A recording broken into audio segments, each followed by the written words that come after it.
The first thing I heard that morning wasn't birds or the soft lap of water against the dock. It was an engine, a big one, growling like some hungry steel beast that didn't belong anywhere near my quiet little cabin. I stepped outside with my coffee still steaming in my hand and froze. There, parked in my gravel drive, was a flatbed with a yellow backhoe chained to it. Its hydraulic arm folded in like a praying mantis about to strike. A man in a neon vest and hard hat hopped down from the cab, his boots crunching on my driveway like they owned the place. He carried a clipboard, held it like a weapon. "Tom Weller?" he grunted. "That's me," I said.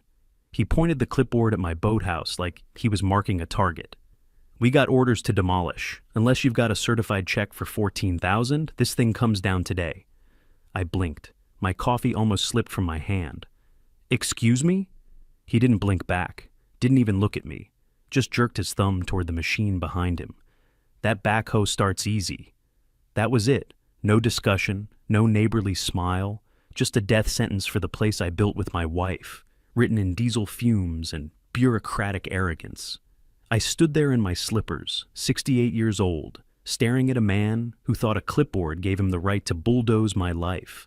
And all I could think was, my coffee wasn't even cold yet. The thing about mornings on the lake is, they're supposed to be quiet. Most days, the loudest sound is the creak of my old dock boards under my slippers, or the gurgle of the percolator on the counter. Sometimes a loon calls out across the water, and I swear it's just nature's way of saying, "Relax, old man. You made it to another sunrise." That's my rhythm. That's what I earned after 40 years of pulling wire through attics and crawling through basements as an electrician. Retirement means you finally get to listen to water instead of alarms, and mist instead of bosses. My cabin isn't much to look at if you're into shiny countertops and manicured lawns. Cedar siding, brown paint that's faded just enough to look like it belongs in the woods. A boathouse at the end of the dock, built with my own 2 hands and my late wife's patient ones. We hammered those planks together the summer we thought we were invincible. I still remember her hair tied back with a red bandana, sawdust sticking to her cheek. She laughed when I bent every other nail, said I had the muscles but not the aim. She was right, of course. She usually was. Now, every inch of this place is layered with memory.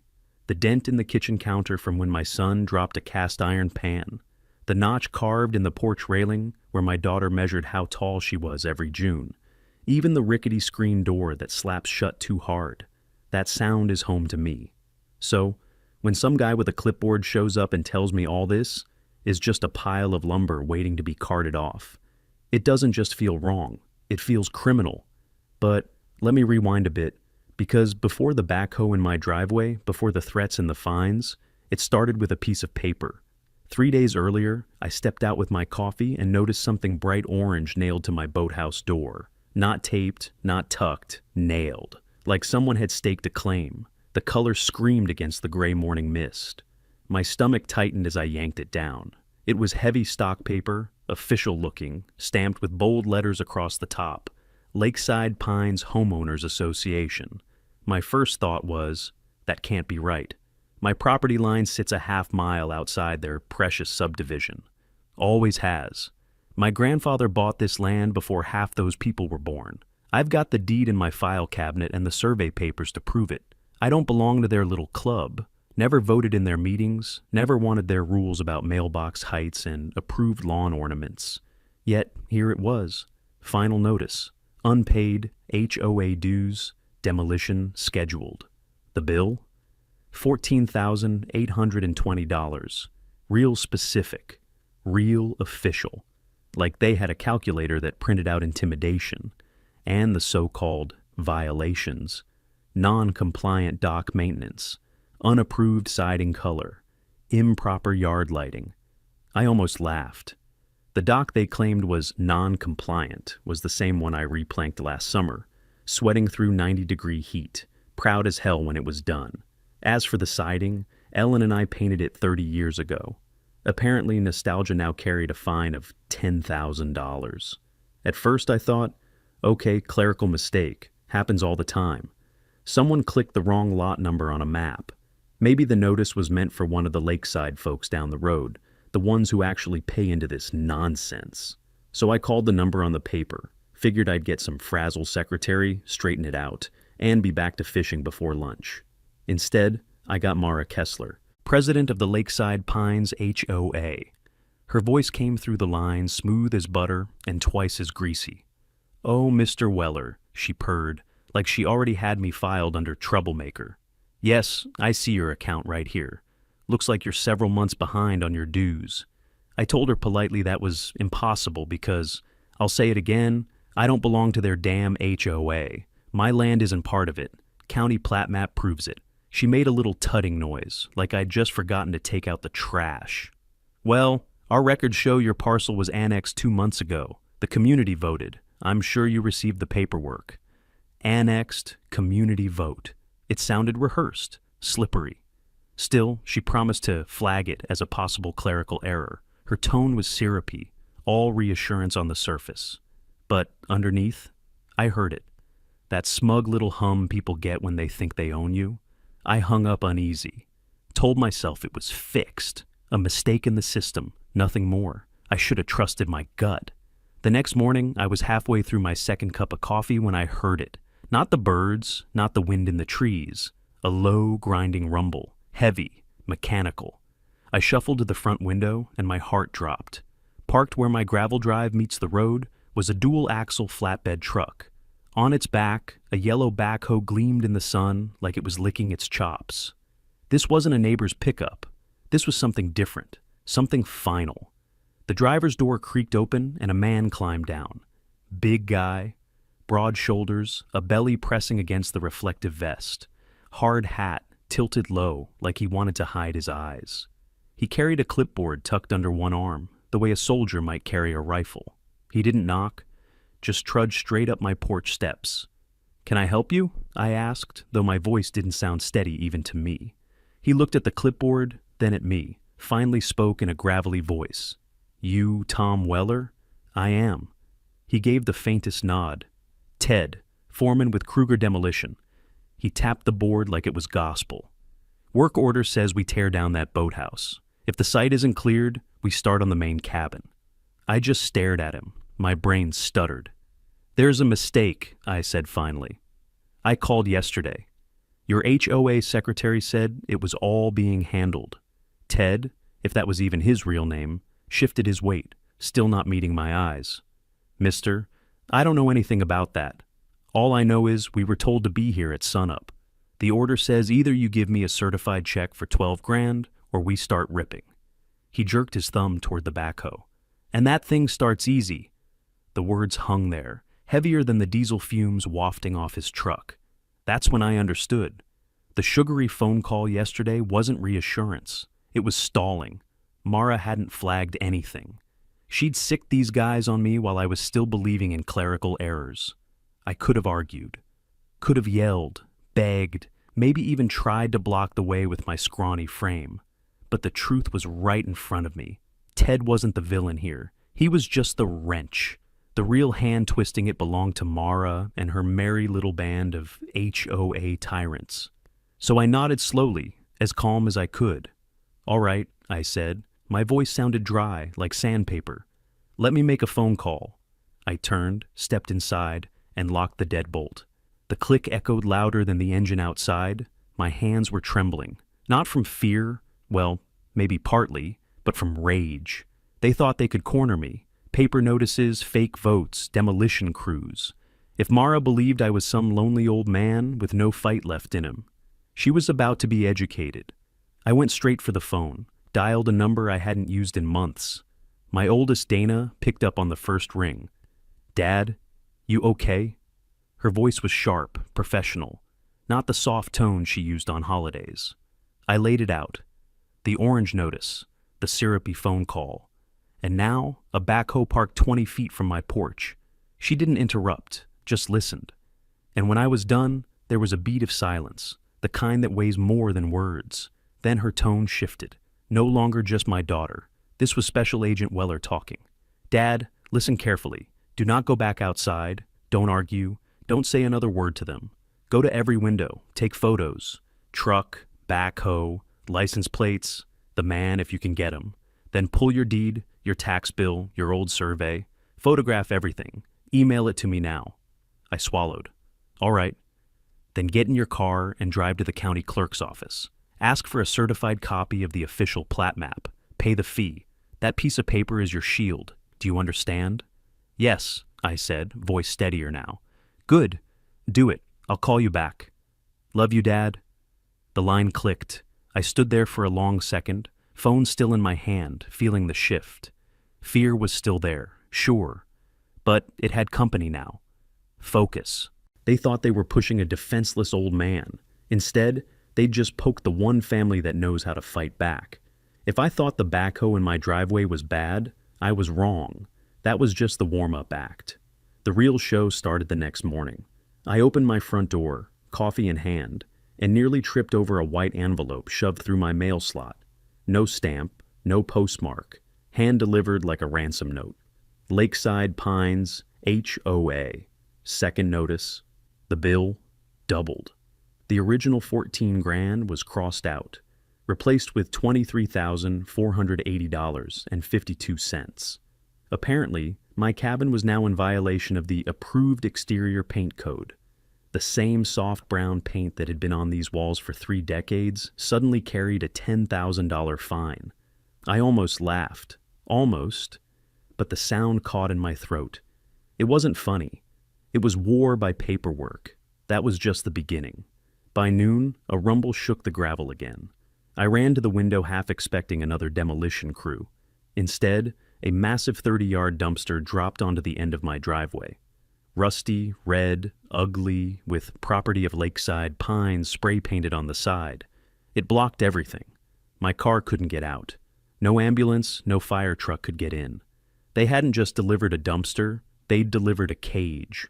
The driver hopped back in his truck, didn't so much as glance at me, and peeled away.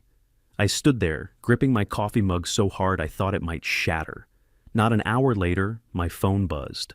A neighbor down the road, Bill, called, his voice low, almost guilty. Tom, they just posted on Facebook. You better see this. I pulled up the Lakeside Pines HOA page, and there it was, right at the top of the feed. A photo of my cabin, taken with a telephoto lens from God knows where. Underneath, in bold block letters, Notice of Violation, Non-Compliant Property. Owner, Thomas Weller. They'd tagged me by name. It was public shaming, 21st century style. A digital pillory. They wanted the whole town to believe I was the stubborn old man who refused to follow the rules. For a minute, I just stared at the screen. My blood pressure ticked up with every comment that popped below the post. Little snide remarks from HOA loyalists. Some people think they're above the law. About time that eyesore got dealt with. Then something strange happened. A message notification popped. It was Cheryl, a woman who lived a few houses deeper into Lakeside Pines. They fined me $500 last month, she wrote, because my garden gnome wasn't in harmony with the natural woodland setting. I thought I was the only one. Bill messaged again. They hit me for $200 over a bird feeder. I paid it just to shut them up. The cracks in Mara's little empire were showing. Neighbors who'd been too scared or embarrassed to speak up suddenly found courage once they saw me being dragged through the mud. Still, it didn't change the fact that right outside my window was a dumpster the size of a battleship, cutting me off from the world. Anne parked half hidden up the road. A guy with a camera, lens pointed straight at my windows. It was harassment, plain and simple. I did what Dana told me, documented everything. Photos from every angle, time-stamped, notes scribbled in my phone. 7:14 a.m., dumpster delivered. License plate, Illinois, 8K, 3-27F. I even wrote down the graffiti on the side, property of Lakeside Pines, because someday, in a courtroom, those words would hang like a noose around Mara's neck. That night, sitting in the dark with the glow of my phone lighting up my face, I realized something. They weren't trying to collect money. They weren't trying to fix violations. They were trying to break me, make me so boxed in, so humiliated, so exhausted that I'd finally do what Mara wanted all along. Sell. Sell the land my grandfather bought. Sell the cabin I built with Ellen. Sell my memories like they were just inventory on a shelf. And if she thought I'd roll over that easy, she didn't know me. It happened on a Saturday. I'd driven into town for hardware, nothing dramatic. Just nails, screws, the kind of odds and ends an old man likes to have on hand so he can keep tinkering. 2 hours tops. When I turned back onto the road leading down to the lake, I heard it before I saw it. A buzzing, high-pitched, angry. The kind of sound that makes the hair on your arms stand up. A chainsaw. My gut tightened. I floored the accelerator. Gravel spit from under my tires as I barreled down the last bend. And then I saw it. Where my boathouse had stood for 30 years, stood like a stubborn old soldier through storms, floods, winters so cold the lake froze solid. There was nothing but splinters, a heap of cedar planks, nails sticking out like broken bones. And standing on top of it, like a king surveying his conquest, was Ted the foreman. Chainsaw still buzzing in his hand, his crew hauling off pieces of my life like it was just scrap lumber. I slammed the car door and stumbled toward them. My legs felt like water. My voice cracked when it came out. "What the hell have you done?" Ted wouldn't meet my eyes. He clicked off the chainsaw, barked an order at his men, and started loading the last pieces onto the flatbed. I staggered closer, heart pounding. That boathouse wasn't just wood. It was Ellen's laughter echoing as we painted the walls. It was the little window she insisted on because it caught the morning sun. It was nights with my kids, fishing poles stacked in the corner, the smell of damp cedar and hope. And now it was rubble. Ted finally muttered, "Orders." His face was gray, like maybe even he knew this wasn't right. But he didn't stop, didn't apologize, just signaled his men to move faster. I stood there, helpless, while they finished the job. And then, because apparently destruction wasn't enough, another truck pulled in. Smaller, a beat-up pickup. A young guy hopped out smirking. He had the same jawline as Mara, nephew maybe. He didn't even bother with pretense. Just started loading the best pieces of cedar onto his truck. I yelled, "That's mine!" He shrugged. "Salvage." Tossed a plank onto his pile like he was doing me a favor. They weren't just demolishing my boathouse. They were looting it, picking the bones clean. By the time the trucks pulled away, there was nothing left but a raw scar on the dock and a few scattered nails glinting in the dirt. I sank onto the edge of what used to be my dock, staring at the empty space where decades of memories had stood. And that's when I saw it. Half buried under a splintered board, there was a photo, small, worn at the edges. I pulled it free with shaking hands. It was Ellen and me, the summer we finished building the boathouse. She had sawdust in her hair, a hammer in her hand, and the kind of smile that could light up a county fair. My arm was around her shoulders. We looked like two kids who thought they'd just built the Taj Mahal.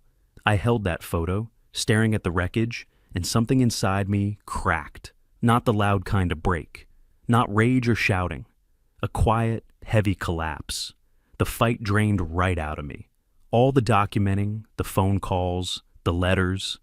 It suddenly felt like sand slipping through my fingers. Because no matter what evidence I had, no matter what justice eventually came, the boathouse was gone. The place where Ellen and I had carved our life into wood and nails had been erased in 2 hours of chainsaw noise and diesel fumes. I don't know how long I sat there. Long enough that the sun slid behind the trees and the air cooled.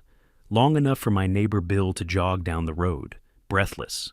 "Tom," he panted, eyes wide with guilt. "I'm so sorry. We called the sheriff, but they were done before he got here. They worked so fast. And Tom?" He swallowed hard. After the crew left, another truck came, Mara's nephew. He took all the good lumber, said it was salvage. I nodded numbly, still holding the photo. Words felt pointless. Bill put a hand on my shoulder. I wish we'd stopped them." I couldn't answer, couldn't even look at him. Because in that moment, I wasn't the stubborn old man ready to fight anymore. I was just a widower, sitting in the ruins of his past, clutching a photo of the woman who'd made this place a home. And for the first time since this nightmare began, I felt like they'd won. I don't remember walking back to the cabin that night. Just know I ended up sitting at the kitchen table in the dark, staring at the photo of Ellen and me, the smell of sawdust still clinging to my clothes. I must have dozed off, because the next thing I heard was tires crunching on the gravel drive. For a split second, my stomach lurched. I thought it was another truckload of HOA goons coming to finish the job. But then headlights swung across the wall, and I knew that car. It was Ellen's. She stepped through the door like she owned the place, which, for the record, she does, and stopped when she saw me slumped over the table. Her eyes flicked to the pile of notices, the photos of the wreckage on my phone, then back to me. Tom. One word, flat, steady, not sympathy, not shock, just that calm tone of hers that always meant someone's about to regret their life choices. I tried to speak, but my throat tightened. All I could manage was, "They took it, Elle. They tore it down." She crossed the room, put a hand on my shoulder. "The boathouse?" I nodded. Her jaw tightened. Ellen isn't one for theatrics. She doesn't rant, doesn't curse.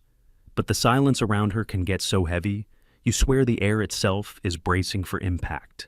Then, as if on cue, there was a knock at the door. Not polite, sharp, demanding. I opened it, and there she was, Mara Kessler herself, HOA president, Queen Bee of Lakeside Pines, wearing a blazer like she was about to host a garden club meeting instead of leading a personal crusade. Behind her stood the nephew of hers, the one who'd looted my cedar. "Well, well," Mara said, smiling thin as a knife. "Mr. Weller, still refusing to comply? Shame about that old shack down by the dock, but rules are rules." I gripped the doorframe. "That wasn't a shack. That was my wife's—" "Oh, spare me," she cut in, waving a manicured hand. "You people think sentiment is a defense. It isn't. This community has standards." Her gaze slid past me, into the kitchen, where Ellen now stood in the shadows. Mara cocked her head. "And who might you be? Another relative squatting on non-compliant property?" I opened my mouth, but Ellen stepped forward before I could speak. Calm. Controlled. "My name is Ellen Weller," she said evenly. "I'm Tom's wife." Mara gave a little laugh, the kind people use when they think they've already won. "Well then, Mrs. Weller, perhaps you can talk some sense into your husband. Pay the fines or pack up. Those are the options." Ellen tilted her head, studying her like a hawk studies a mouse. Then she set her leather bag on the table, unzipped it, and pulled out a slim black wallet. She flipped it open. The gold seal of the state of Illinois gleamed in the porch light. County Judge, Honorable Ellen Weller. Mara's smug smile faltered. What is this?" Ellen's voice never rose, never cracked, just cut through the night with surgical precision. "It means you've made a mistake, Ms. Kessler. A serious one. You think a forged vote and a doctored plat map make you the law? They don't. I am the law here. And as of this moment, your game is over." The nephew actually stepped back, like the badge itself burned his eyes. Mara tried to recover, straightened her blazer, forced a smirk. "Judge or not, this is an HOA matter, internal governance, beyond your jurisdiction." Ellen took one measured step closer, her heels clicking like a gavel strike. "You trespassed on my property. You ordered the destruction of private structures. You looted personal belongings. That makes it very much my jurisdiction. And you know what we call that in my courtroom? Criminal." For the first time, Mara looked rattled. Her eyes darted to the nephew, to me, then back to Ellen. You can't prove." "Oh, we will," Ellen cut in smoothly. "You left a trail a mile wide, notices with no postal marks, forged signatures from dead neighbors, and a nice, fat slush fund hidden in the books. You're not just overreaching, Ms. Kessler. You're embezzling, extorting, and that ends now." Silence. Only the crickets outside dared make a sound. I just stood there, watching my wife dismantle Mara with nothing but words and a piece of leather holding her badge. For the first time in weeks, my chest loosened. Finally, Ellen snapped her wallet shut. "You have 24 hours to cease all actions against this property. After that, the sheriff, the state attorney, and possibly the FBI will be involved. And trust me, they'll find your little operation fascinating." Mara swallowed. Her bravado cracked just for a second. Then she spun on her heel, muttering something under her breath, and stalked off into the night. Her nephew trailed behind, suddenly a lot less cocky with his truck full of stolen cedar. When the gravel finally stopped crunching under their tires, Ellen turned back to me. Her face softened just a fraction. "You okay?" she asked. I let out a breath I didn't realize I'd been holding. "I was ready to give up, Elle. Thought they'd beaten me." Her hand brushed mine. "Not while I'm here." And just like that, the ground shifted. They'd torn down my boathouse. They'd humiliated me. But now they were up against something bigger than an old man and his memories. Now they were up against my wife, the judge. The morning after Ellen put the fear of God and the Illinois State Court into Mara Kessler, I expected quiet, maybe even retreat. Instead, what I got was a phone call. "Tom?" The voice was shaky, hesitant. "This is Cheryl, from Lakeside Pines. I saw what they did to your boathouse, and I think I need to talk to you." I'd barely hung up when the doorbell rang. Bill stood there, cap in hand, looking like a man about to confess to a crime. Behind him was a younger guy I didn't recognize, carrying a folder thick enough to choke a filing cabinet. "Mind if we come in?" Bill asked. I looked at Ellen. She gave a small nod. So, I stepped aside. We sat around the kitchen table, the same table my kids had once spread their homework on, the same one Ellen had turned into her legal war room the night before. Bill cleared his throat. "Tom, I should have said something sooner. About Mara. About the HOA. You and me both," I muttered. Cheryl arrived a few minutes later, clutching a manila envelope like it was radioactive. She slid into a chair, cheeks flushed. "They fined me for my garden gnome," she said, voice trembling. $500. Said it wasn't woodland appropriate. Then when I complained, they added another fine. Said my welcome mat was half an inch too wide. The young guy finally spoke up. "They got me for my kid's tricycle," said the color clashed with the aesthetic guidelines. He shook his head. "It's a tricycle, red plastic, cost $30 at Walmart. Mara slapped me with a $750 fine." I stared at him. "For a tricycle?" He nodded grimly. Ellen leaned forward, her judge face on. "And you have the paperwork to prove these fines?" They exchanged glances, then each slid their envelopes across the table. Ellen opened them with the precision of a surgeon. Inside were notices stamped with the HOA logo, full of bogus violations and absurd fees. Every page reeked of overreach. She spread them out like cards in a poker hand, her eyes scanning faster than I could follow. "These aren't just arbitrary fines," she said finally. "They're a pattern, a deliberate campaign to pressure homeowners into paying or selling. Classic harassment by regulation." Bill nodded, looking miserable. "That's the thing, Tom. People have sold. 3 families this past year. Got so tired of fighting, they packed up and left. Mara's nephew scooped up 2 of those houses. Dirt cheap." Something clicked in my chest. This wasn't about lawn ornaments or paint colors. It was about land. Waterfront land. Mara wasn't running an HOA. She was running a racket. I leaned back, let out a low whistle. So that's the game. Bleed us with fines, box us in with dumpsters, shame us online until we cave. Then her family buys up the land. The young guy slammed his hand against the table. "Exactly. My neighbor sold for half what his place was worth. And guess who moved in 2 weeks later? Mara's brother." Ellen tapped her pen against the stack of papers, her expression grim but controlled. "We can work with this. These aren't just complaints anymore. They're evidence." For the next 2 hours, our cabin turned into something between a legal office and a resistance cell. Ellen set up her laptop at the head of the table. Bill pulled out property records he'd photocopied from the county clerk's office. Cheryl spread out her fines in neat rows, color-coded with sticky notes. The young guy, his name was Kevin, produced screenshots of HOA Facebook posts where neighbors had been shamed, ridiculed, even threatened. The pile grew higher by the minute. Every story was worse than the last. One woman fined because her shutters were painted sunset red instead of rust brown. An elderly couple dinged for leaving their trash can visible on collection day because they'd forgotten to bring it back in before 5 p.m.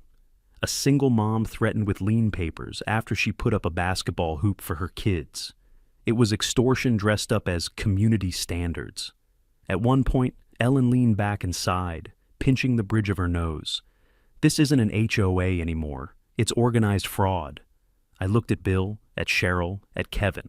Their faces were tight, angry, but also relieved, because for the first time, someone was calling it what it was. Not strict rules, not unfortunate misunderstandings. Fraud. By afternoon, the kitchen table was a minefield of evidence. Forged notices, fake votes, bogus fines, financial irregularities. Ellen was already tracing through the HOA's so-called budget. I couldn't help but smirk. You know, Elle, this looks less like a meeting and more like the early stages of a RICO case.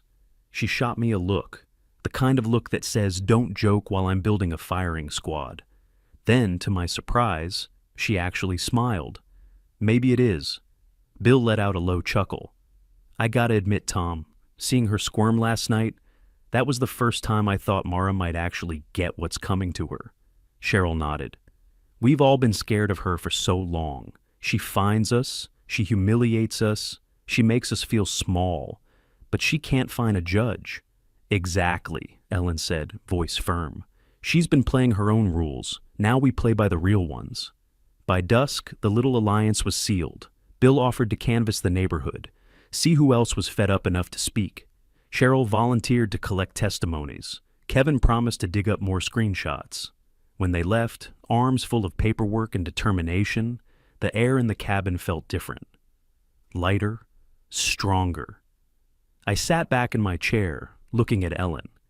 You've turned my kitchen table into a courthouse. She didn't even look up from her laptop. Good, because by the time I'm done, this house won't just be your home. It'll be Exhibit A. For the first time since the boathouse came down, I felt something stir in me again. Hope. Not the naive kind.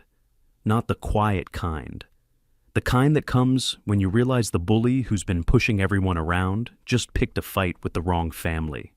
Ellen always said bullies have one fatal flaw. They can't help themselves. They push because they need to push. So we decided to use that against her.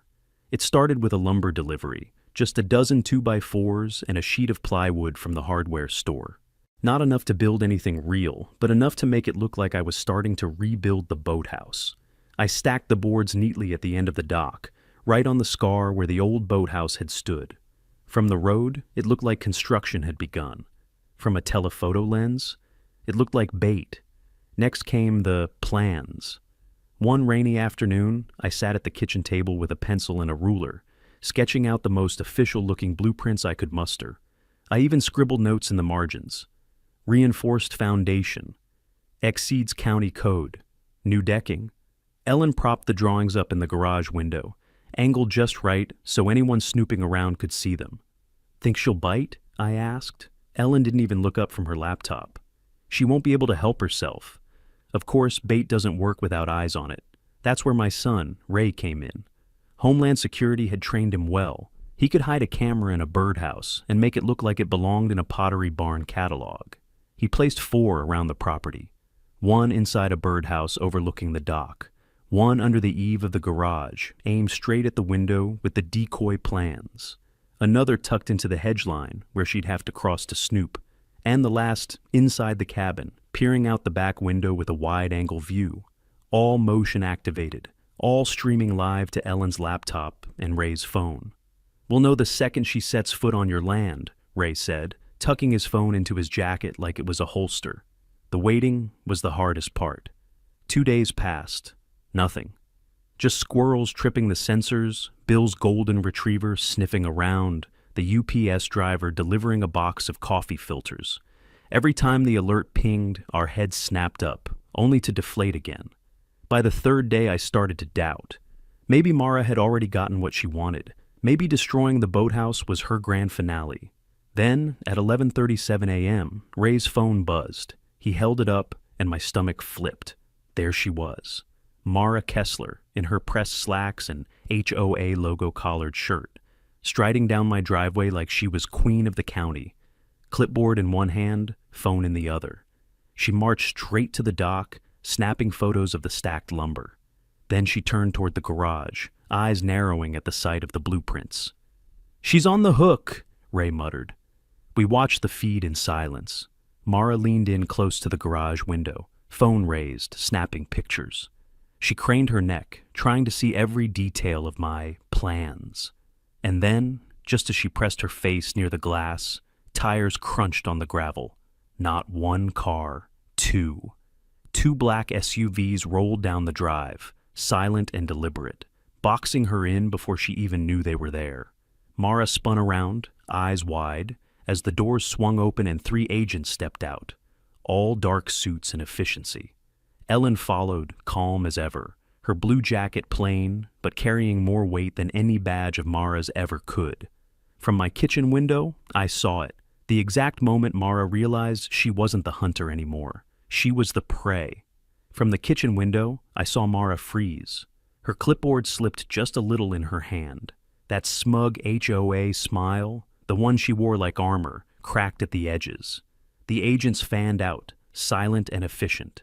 One at the dock, one by the garage, one blocking her path back to the road. And then Ellen stepped forward. She didn't rush, didn't bark. Just walked up steady, heels crunching on gravel, every step landing like a gavel strike. "Ma'am," she said, voice cool as lake mist, "while you are currently trespassing on my husband's property, that's the least of your problems today." Mara blinked, her lips parted, and for once she didn't have a rehearsed line ready.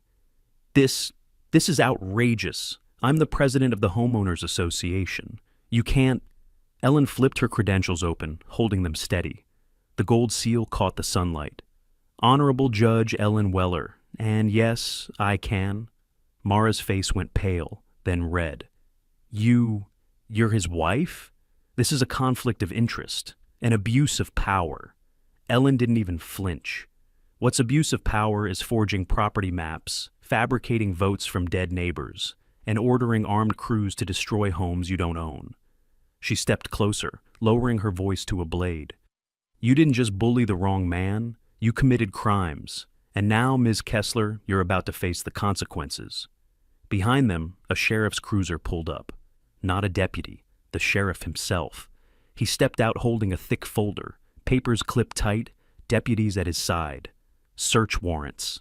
The sight drained the last of Mara's bravado. "This is ridiculous," she snapped, voice rising. "You people are making a mistake. I am the law here." Ellen's eyes narrowed. She didn't shout, didn't sneer, just delivered the final nail. "No, Mara, you were never the law. You were a petty tyrant with a clipboard." The sheriff handed her the papers. "Search warrants signed this morning for your home and your HOA office." Mara's hand shook as she tried to shove them back. "This won't stand. I have rights." "Of course you do," Ellen said smoothly. She pulled a folded card from her jacket pocket. The Miranda script burned into every syllable. "You have the right to remain silent. Anything you say can and will be used against you." The words echoed across the dock. Mara's face crumpled. The agents moved in. Cold metal clicked around her wrists. The sound was louder than the backhoe that had once rumbled in my driveway. Handcuffs. Her nephew, standing useless at the road's edge, tried to protest. "You can't just—" The sheriff cut him off. "Son, step aside unless you'd like to join her." He stepped aside, and just like that, the queen bee of Lakeside Pines was marched off my property, her clipboard dangling useless in one cuffed hand. For a long moment, I just stood at the window, watching, breathing, weeks of dread, of fines, of humiliation. It all drained out of me in a single exhale. Ellen turned back, caught my eye through the glass. She didn't smile, not yet, but the tiniest flicker in her eyes said, "It's over. We've got her." That night, our cabin was quiet again. No dumpsters blocking the drive, no cameras hidden in the trees, no demolition crews humming engines outside my door. Just quiet. The kind of quiet I'd almost forgotten existed. I sat on the porch with Ellen, the lake dark and still, and for the first time since this nightmare began, I believed it. We'd won the battle. The war, the courtroom, the hearings, the fallout was still ahead. But Mara's empire had cracked wide open, and she hadn't just lost her grip. She'd lost everything. The morning after Mara was led off my dock in handcuffs, the county felt different. For the first time in weeks, I drank my coffee without flinching at the sound of engines or footsteps. No orange notices nailed to my door, no dumpster blocking my driveway. Just quiet. But Ellen reminded me that quiet wasn't the same as finished. An arrest was only the first step. The real victory would come in court. 3 months later, I found myself sitting in a courtroom that smelled faintly of disinfectant and old paper. Mara sat across the aisle, no longer dressed in her tidy blazers and HOA logo shirts, but in an orange jumpsuit that clashed with her skin. The woman who once strutted around Lakeside Pines with a clipboard now looked like she'd been clipped herself. Her lawyer shuffled papers like he knew he was holding a losing hand. When the judge entered, the room hushed. Not Ellen, of course. She couldn't preside, but one of her colleagues, a woman with steel gray hair and the kind of stare that could turn granite into gravel. She looked like she'd rather be anywhere else than hearing about HOA violations, which was good. She wasn't about to take Mara's nonsense. The prosecution built the case brick by brick. First came the altered plat maps, the original clean boundary lines the county had recorded years ago. Then Mara's doctored version, filed 6 weeks later, where the HOA's reach magically swallowed my property whole. A cartographer pointed out the subtle bend, that neat little curve designed to steal my land with the stroke of a pen. Next came the so-called community vote, a single sheet with a dozen signatures. Except half the names were ghosts. Frank Miller, dead since 2018. Joan Peterson, gone in 2020. Carl Beasley, living happily in Florida for the past decade. Each name highlighted in yellow, each one a nail in Mara's coffin. Then the demolition order. Ted the foreman took the stand, eyes down, voice flat. He admitted they tore down my boathouse, claimed the paperwork looked official, that he was just following orders. When pressed on who gave those orders, he muttered Mara's name. Her lawyer jumped up, objecting like his life depended on it, but the judge swatted him down with one word: overruled. The real dagger came when my son, Mark, the postal inspector, introduced the emails pulled from Mara's laptop. The jury read one in silence, and you could feel the air thicken. The old man on the lake called. He knows the deed. Stall him. We need to make him sell before he figures it out. Don't worry about the law. We are the law here. That single line did more damage than any chainsaw ever could. But Ellen wasn't finished. Called as a witness, she laid out the HOA's finances like a surgeon opening a body on the table. Over $500,000 collected from homeowners in 5 years.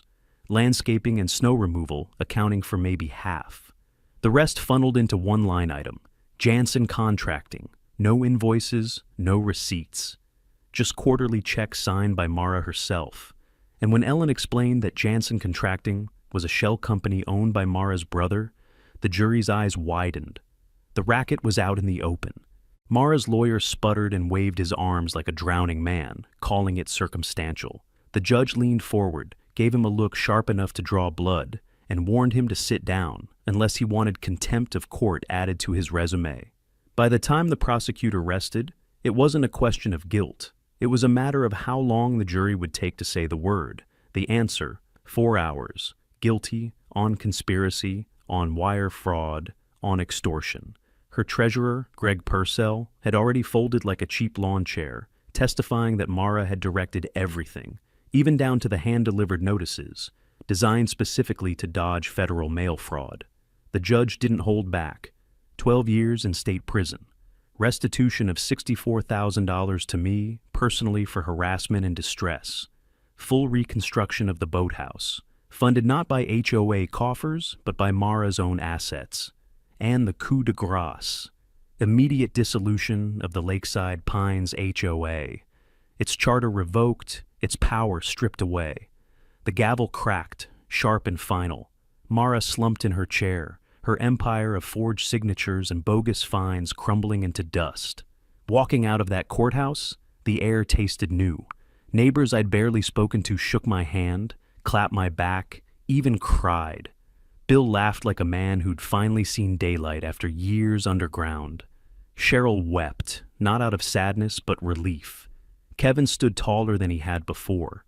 And me? I just stood on the courthouse steps with Ellen, breathing in like a man who'd been underwater too long. They had torn down my boathouse, but now the law had torn down theirs. A month after the verdict, my driveway was filled with a very different kind of truck. Not a demolition rig or a dumpster, but a flatbed loaded with fresh cedar planks, their scent sharp and clean, like hope itself. The driver climbed down, cheerful, handed me a clipboard to sign. It was the first clipboard in months that didn't make me want to punch someone. Neighbors started showing up not long after. Bill with a tool belt slung around his waist. Cheryl carrying a box of donuts and more determination than I'd ever seen in her eyes. Kevin arrived balancing a stack of paint cans and a grin that said he'd been waiting for this day. Even a few others I hadn't expected. Quiet folks who had never spoken up during Mara's reign wandered down with hammers, saws, and casseroles. We didn't call it a rebuilding party, but that's what it was. There was laughter, sawdust, the clink of nails being driven home.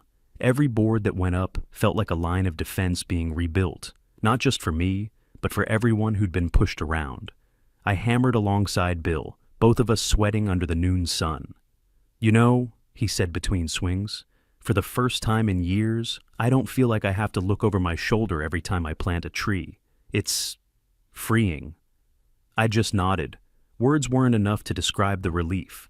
Cheryl painted trim in silence for a while, then muttered, "I thought I was crazy. I thought maybe I was the problem, the way Mara made me feel. Turns out it wasn't me at all. It was her." She smiled faintly, dipping her brush again. "Feels good to paint something that isn't followed by a fine." Even kids were there. Kevin's little boy pedaled up on the same red tricycle that had once been declared non-compliant. This time, nobody fined him. Instead, someone cheered him on, and the boy grinned like he owned the place. Piece by piece, the boathouse rose again, stronger, cleaner, built not just with wood, but with hands and hearts that had been beaten down and now finally stood tall. By Sunday evening, the frame was finished, the roof nailed down, and the smell of grilled burgers mixed with cedar in the air. We ate together at long tables on the grass, a makeshift feast under the fading light. Bill raised a paper cup of soda like it was fine champagne. "To Tom," he said, voice loud enough for everyone to hear, "and to Ellen, for showing us that rules aren't the same as justice." The group cheered. I didn't have the words, so I just lifted my cup back, my throat tight. It wasn't just about a boathouse anymore. It was about belonging, about reminding ourselves that people are stronger than paper, that communities aren't built by fines and threats, but by neighbors willing to show up with a hammer or a casserole. The ripples went further than our little stretch of lakeshore. A month later, the county commissioners held a meeting. Ellen and I sat in the front row as the board voted unanimously to require mandatory independent audits for every HOA in the county every 2 years. Transparency, oversight, accountability. Words that had been missing for far too long. Mara's downfall had forced their hand, and no other community would suffer the same silent theft again. When the vote passed, the room erupted in applause. For once, I didn't just feel like a homeowner on the edge of someone else's map. I felt like part of something larger, something better. Back at the lake, the mist returned, curling low over the water in the early mornings. I'd stand on the dock with my coffee, breathing it in, the new cedar of the boathouse glowing pale against the horizon. It wasn't exactly the same as before. How could it be? The original carried 30 years of memories with Sarah, and no new wood could replace that. But this new one carried something different. It carried proof. Proof that people can fight back. Proof that you don't have to fold when someone with a fake rulebook tries to strip away what's yours. Proof that even an old man on the lake isn't so easy to push around when he's got truth, family, and one hell of a determined wife on his side. Sometimes I catch myself looking at the framed photograph Ellen found in the rubble, the one of us covered in sawdust all those years ago, smiling proud in front of the first boathouse. Now, it hangs inside the cabin, next to a new picture, the community gathered on the dock, fresh paint still drying, grins wide and defiant. 2 photos, side by side, past and present, loss and rebuilding, grief and victory. When the mist settles low and quiet, I can almost hear Sarah's voice, soft as the water against the pilings. "You did good, Tom." And I whisper back into the morning air, "We did." Because in the end, it wasn't just about saving a cabin or a dock, or even my grandfather's deed. It was about saving the idea that what's yours is yours, that no bully gets to rewrite the truth with a forged map. Gravity can't be voted against. Boundaries can't just be moved because someone wants a prettier view. And justice, real justice, doesn't come from a clipboard. It comes from the law, from people standing together, and sometimes from a judge who just happens to be your wife. The lake has always been a mirror. On calm mornings, it reflects the trees, the clouds, even me, older, lined, but still standing. On rougher days, it reflects chaos, ripples, storms rolling across the sky. I guess life isn't much different. These days I find myself back on the dock most mornings, mug in hand, watching the mist creep over the water like an old friend returning. For months I woke expecting the crunch of tires or the slam of a dumpster, but now the only sound is the gentle lap of water against the pilings. Funny how you don't realize what peace is until it's been stolen and given back again. The boathouse stands new and strong, cedar shining gold when the sun hits it. It doesn't look the same as the one Sarah and I built, but that's all right. The first one held 30 years of our memories. This one holds something else. Resilience. Proof that even when someone tears your world down, you can build it back stronger with the right people beside you. Sometimes I sit out there with Ellen and we don't talk much. She has that calm about her, the kind that judges are born with, or maybe grow into. And I think about the way she read Mara, her rights on this very dock. My wife, the county judge, standing steady while the queen of the HOA crumbled like wet cardboard. If that isn't cosmic justice, I don't know what is. Neighbors still stop by. Bill comes over with fresh tomatoes from his garden. Cheryl waves from the road when she drives by, her gnome proudly sitting in plain sight. Kevin's boy rides that infamous red tricycle and circles around the boathouse. No fines attached. It's the little things that tell you the world has shifted. Fear has a smell, and it used to hang in this community like mildew. Now it's gone, replaced by laughter, by freedom. Sometimes I catch folks asking Ellen quietly how it felt to take down Mara. She always gives the same answer. It wasn't me, it was the truth, and she means it. The trial wasn't just about me or my boathouse. It cracked open a rotten system, exposed the fraud, and forced the county to put new rules in place. Audits, oversight, accountability. 3 words that Mara had never expected to face. There's a satisfaction in knowing her kingdom of fines and forged papers is gone, dismantled piece by piece. I heard she still insists from prison that she was misunderstood, that she only wanted order. But I've walked through the ashes she left behind. Order wasn't what she wanted. She wanted power, and power without honesty rots like wood left too long in the water. One evening, as the sun dropped low and painted the lake orange, Ellen brought out the old photograph we'd salvaged from the wreckage. The one of us when we first built the original boathouse, covered in sawdust, grinning like fools, her holding the hammer, me with my arm around her. She set it on the new shelf inside the cabin, right beside a new photo of the rebuilt dock crowded with neighbors, kids, even Bill's dog. 2 snapshots decades apart, both telling the same story. We built, we endured, we rebuilt. I think Sarah would have liked that. The county calls me a symbol now, though I don't feel like one. They say my fight set a precedent, that it gave people courage to push back when HOAs overstep. Maybe so. But really, I was just an old man who wanted to drink his coffee in peace without a backhoe in the driveway. When I walk the dock at dusk, I sometimes whisper the same words I did the day it was rebuilt. We did it, not I. Because this wasn't a victory won alone. It was Ellen, steady as bedrock. It was my neighbors, tired of being pushed around. It was my kids, ready to fight with evidence and patience instead of fists. The lake reflects it all, the past, the fight, the rebuild. And every morning, when the mist curls low over the water, I remember something Mara never understood. You can't redraw gravity, can't find people into silence, can't forge away the truth.